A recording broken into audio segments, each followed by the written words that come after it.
மசானா கொள்ளையில கூட நீங்க பாருங்களேன், நிறைய ஊடகத்துல ரீல்ஸ் மாதிரி எடுத்து போட்டிருந்தாங்க. அதுல ரொம்ப நிறைய பேர் வந்து ஆபாச நடனம் ஆடுறாங்க.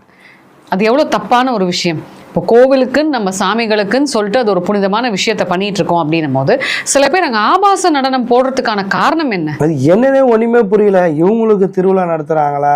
அதான் சொல்ற பார்த்தீங்கன்னா, மக்களுடைய அறியாம தாங்க. சாமிக்கு மூளை வச்சா வந்து இவனுங்க ஆடுறானுங்க. ஆடுங்க வேணான்னு சொல்ல எதுவுமே தப்பு. அதாவது வாழ்க்கையில சந்தோஷம் மகிழ்ச்சி எல்லாமே ஒண்ணுதான். எல்லாமே அதே மாதிரி ஒழுங்கா இருக்கணும் அந்த விஷயமும். நம்ம தேவை. ஏன்னா வரவங்க எல்லாம் வயசுல பெரியவங்க சின்ன யாருமே தப்பாத பண்ணாததா நாங்க பண்றோம் கண்டிப்பா. ஏன்னா வரவங்க எல்லாமே ஒருத்தவங்க ஒவ்வொரு விஷயமா இருப்பாங்க. கெட்ட எண்ணம் வச்சுன்னு வருவான், நல்ல மனசோட இருக்கிறவங்களும் வருவாங்க. உங்களை பார்த்து எல்லாரும் கெடக்கூடாது.